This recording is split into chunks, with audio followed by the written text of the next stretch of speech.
94 ඉඳලා හැම ඡන්දයක්ම තීන්දුව කරේ ප්‍රභාකරන්. ඔයාලා පොඩ්ඩක් මේක පොඩ්ඩක් හිතලා බලන්න. 94 අපි අපේක්ෂකේ දාගන්න බැරුව කුස්සියේ හිටපු ගාමිසාන මහත්තයාගේ නෝනා සාරියක් අඳලා ඉස්සරහට දැම්මා. ඊපස් 2000 ඡන්දය. 104ක් අපි ඉදිරියෙන් අන්තිම සුමාන වෙනකොට. මොකද්ද කරේ? ලංකාවේ තිබු රැස්වීමක චන්දිකා කුමාරතුංග කතා කරන ස්ටේජ් එකේ මීටර 40ක් එහින් බෝම්බෙ තිබ්බා. ඒ බෝම්බ කෑල්ල ඇහැට ගිහිල්ලා චන්දිකාව මරන්න නෙමෙයි බෝම්බෙ තිබ්බේ. ඒ ඡන්ද ප්‍රතිඵල වෙනස් කරන්න අනුකම්පාව ලැබලා දෙන්න. 2005 ඡන්දය ආවා. 102ක් ඉදිරියෙන් වැඩි නෙමෙයි. අමාරුවෙන් ආපහු ඔලුව උස්සගත්තා. ඒ අවස්ථාව අපිට ලැබලා දුන්නේ නැහැ. මොකද ප්‍රභාකරන්ට ඕනකම තිබ්බ හැම වෙලේම එක්සත් ජාතික පක්ෂ විපක්ෂයේ තබන්න. මොකද එක්සත් ජාතික පක්ෂ නායකයෝ හොරකම් කරන්නේ රට දියුණු කරන්න. පුළුවන් ආකාරයෙන්. මේක නවත්තන්න ප්‍රභාකරන් ඒ ඡන්දේ නැවැත්තුවා. නිකන් නෙවෙයි තීන්දුව ගත්තේ කලින්. හැබැයි රුපියල් මිලියන 1000ක් මහින්ද රාජපක්ෂගෙන් ගත්තා කියලා අපි නෙමෙයි කියන්නේ. ශ්‍රීපති සූර්යාරච්චි, මංගල සමරවීර, කිරානුල. හැබැයි මේ තුන්දෙනා එක්කෙනෙක්වත් අත්අඩංගු ගත්තද? නෑ. 10න් 700ක් දුන්නා කියලා තමයි එතුමන්ලා කියන්නේ. 700යි දෙන්න හම්බුනේ කියලා. ගෝණි වල දාලා තමයි සල්ලි ටික ගිහිලා දුන්නේ. හැබැයි මෙහෙම දුන්න පුද්ගලයා තමයි අද රටේ ඉන්න ලොකුම දේශප්‍රේමියා බවට පත් වෙලා තියෙන්නේ. ඔබතුමාලගේ සහෝදරයෙක් හරි හමුදාවේ මිය ගියා නම් රුධිරය ගැලුවා නම් පපුව සිදුරු වෙලා ඒ හැම ලේ බින්දුවක් මහින්ද රාජපක්ෂ අතේ ගෑවිලා. මේක තමයි ඇත්ත කතාව. කමක් නැහැ. අපි මහින්ද රාජපක්ෂට ඒකේ ප්‍රශංසාව දෙනවා. යුද්ධය අවසන් කිරීම සම්බන්ධයෙන් පක්ෂපාත ભેදයෙන් තොරව විශේෂයෙන්ම ඔබතුමාලට මතක ඇති අපි යුද්ධය අවසාන අවස්ථාවේදී පක්ෂපාත ભેදයෙන් තොරව අපි රචින්නපත්තු කර අපි කිරිබත් කෑවා. මට මතකයි ඒ අවස්ථාවේදී අපිට කිව්වා දුටුගැමුණු රජුරු නැවත ඉපදෙලා කියලා. මගෙත් පොඩි බයක් තිබ්බා. ඇත්තටම දුටුගැමුණු රජුරුවද දන්නෙත් නැහැ මේ ඉපදෙලා ඉන්නේ. ජනාධිපතිතුමා රබ්බඩේ වගේ ජම්බුගෙඩිය වගේ ඉන්නවා. දුටුගැමුණු රජුරුව අපි දැකලත් නැති හින්දා මටත් සැකයක් තිබ්බා මේ යකා දුටුගැමුණු රජුරුවන්ද කියලා. අද බලන්න සහෝදරයෝ විශේෂයෙන්ම මේ ගහන ගැහිලා දැක්කහම මට මතක් වෙනවා එතුමා රූපවාහිනියට ඇවිල්ලා මෙහෙම දැක්කා. අපි හම්තු බලමුවත් දෙවනුවත් තුන්වෙනිවත් විශේෂයෙන්ම අපේ කාන්තාව තමයි ගොඩක් hinaයන්නේ. මොකද දැඩි ආදරයක් අපේ කාන්තාව දැඩි ආදරයක් තිබ්බා මහින්ද රාජපක්ෂ මහත්තයාට. අනේ අම්මේ බලනවා කොයි මේ යකා රටට දින ආදරේ කණෙන් කටෙන් බේරනෝයි කියලා තමයි සාදු සාදු කියලා ඡන්දෙ කියලා ගැහුවේ. හැබැයි රාජපක්ෂලා හොරගම් කරාට බොරු කියන්නේ. මොකද්ද කිව්වේ?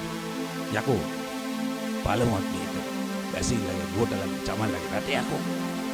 දෙවනුවත් මේක නාමල්ලගේ චිචීලගේ චිචුලගේ රට. තුන්වනුවත් මේක අපිට ආවඩේ හෙන්චයන්ගේ රට යකෝ. කාලකන්ණි තොපේනේ මේක අපේ කියන එකයි කිව්වේ.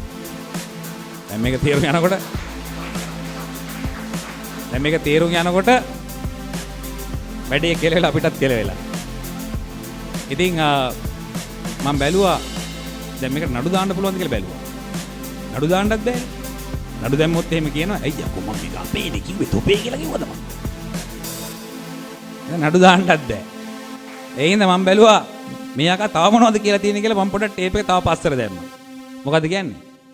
අපේ ආමතුරුවනේ මේක එක බින් අඟලක් මම එකටවත් දෙන්නේ නෑ. එහෙම කිව්වද නැද්ද? මොකද්ද කිව්වේ? යකෝ තොපේ දරුවෝ තමයි හමුදාවේ මීගේ 25000ක්. තොපේ දරුවෝ තමයි 29000ක් අබ්බගාතුනේ. හැබැයි දැනගැනිලා මේකේ හැම අඟලක්ම යකෝ රාජපක්ෂලට පමණයි. කාලකන්ණි සිංහල දෙමළ මුස්ලිම් තොපිට නෙවෙයි යකෝ මේ රට අපිට කියන එකයි කිව්වේ. මේක තේරුම් යනකොට අපිට සෑහෙන ඩැමේජ් එකක් වෙලා. මං ගියා චීනෙට. චීනෙ මට හම්බුණා ඉන්දියාවේ පාකිස්තානයේ ඉන්න අපි වගේම තරුණ හොඳ മന്ത്രിවරු.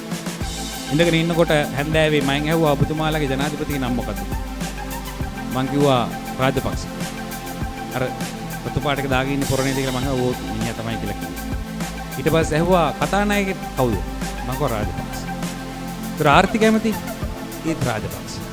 ඒතර ආරක්ෂක ඇමති ඒත් රාජපක්ෂ. ඒතර මහා ඇමති ඒත් රාජපක්ෂ. ඒතර බස්නායක නිලමේ ඒත් රාජපක්ෂ. ඒතර මම උන් අහනවා ලංකාවේ හැම එකකගේම අන්තිම නම රාජපක්ෂද කියලා. මං මේක දැකලා ලංකාවට ආවම මටම ඔළුව ගහගෙන ආවා. මං හිතුවා මේ රටේදී යකෝ අපි ජීවත් වෙන්නේ. ඇවිල්ලා ඉන්නකොට මං දැක්කා නාමල් රාජපක්ෂයා පාර්ලිමේන්තුවේ මං කතා කරද්දි පටන් ගන්නකොට ඉඳලා හිටලා ඉන්නේ. නැගිටලා එහා පැත්තේ යනකොට තට්ටේ ගාලා දිලිසෙනවා කොණ්ඩේ. කොණ්ඩේ නෙමෙයි ඔළුව. බූ ගාලා ඇවිල්ලා. මට එක පාට බය හිතුණා.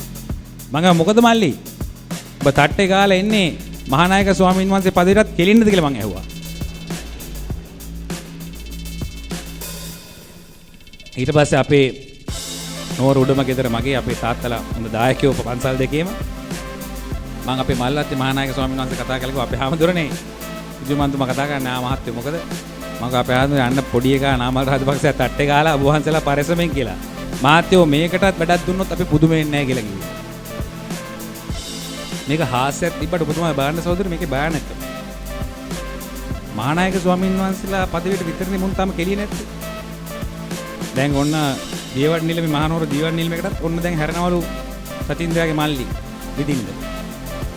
ඉතින් මේ තණ්හාවේ සීමාවක් තියෙනවා. මහින්ද රාජපක්ෂ තව අවුරුදු ඕනනම් 10ක් ජීවත් වෙයි වැඩිම කාලෙ. දවසට බුරියානි 3 ගානේ කෑවා. කුකුළු 6 ගානේ ගිල්ලත් කොච්චරද ගිලින්න පුළුවන්?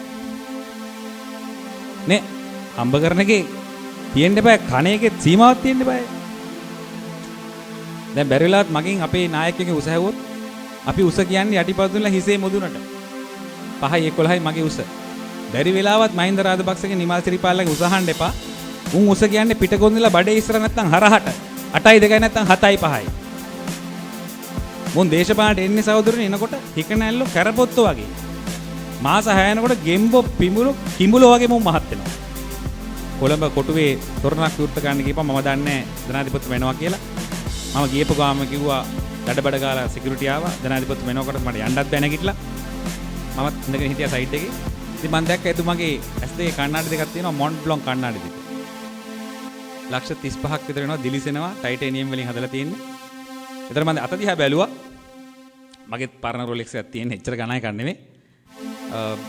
මැනික් අල්ලපු රොලෙක්ස් එකක් දාගෙන මම ඉන්ටර්නෙට් එකේ ගහලා බලුවා ලක්ෂ 95ක් විතර වෙනවා. එතුමාට 10ක් විතර තියෙනවලු දැන් රොලෙක්ස් වල නිකන් දීලා. මම ඕක බලනකොට මම හිතුවා ඇත්තටම මේ මහින්ද රාජපක්ෂ මහත්තයා අවුරුදු 10කට කලින් හිටපු පුද්ගලයාද මේ කියලා. හැබැයි ගුරු කියන්න ඕනේ මහින්ද රාජපක්ෂ මහත්තයා ওই සුනාමි හොරකමට කලින් හම්බ කරපු මිනිස්සෙක් නෙමෙයි. හොඳ නමක් තිබ්බා. සුනාමි ගේමෙන් තමයි ඔළුව මංජන් වෙලා ඊට පස්සේ ගේම දෙන්න පටන් ගත්තේ.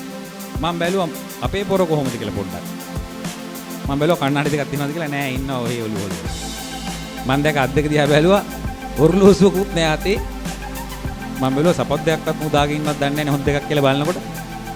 අංකට දෙකක් රුපියල් 2200 විතර එකක් දාගෙන හොල හොල ඉන්නවා කකුල. මම හම්බන්තොට චන්දිර ගියාට පස්සේ මම දැක්කා ලස්සනට පොල් පීතිලා තියෙනවා විශාල වත්තක්. මම ඇහුවා කාගේද මේ වත්ත කියලා.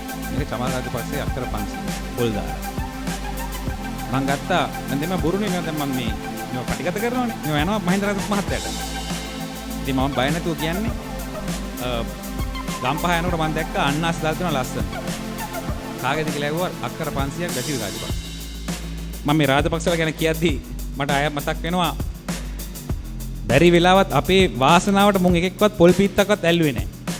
එහෙම ඇල්ලුවා නම් එහෙම ක්‍රිකට් කණ්ඩායමේ නායකයාත් මේකෙක්. මම දැක්කා නාමල් රාජපක්ෂ රගර් කණ්ඩායමේ නායකයා. මමත් රගර් ගැහුවා මානව විද්‍යාලයට පොඩි කාලේ. අපිත් රගර් ගැන හොඳට දන්නවා. ක්‍රිකටුත් මං ගැහුවා කුමාර සංගක්කාරත් එක්ක ඉස්කෝලේ පොඩි කාලේ. ඉතින් අපි ක්‍රීඩාව ගැන දන්නවා. ඌට උණ ගෑනකොට නායකයා දෙවනි එක. දෙවනි එකට උණ ගෑනකොට නායකයා තුන්වෙනි එක. බැරි වෙලාවක් දවසක තුන් දෙනාට මුණ ගැවුනොත් මහා එකා කොට කල්සමක් ගහලා බහිනවා මමයි රගර් කණ්ඩායමේ නායකයා.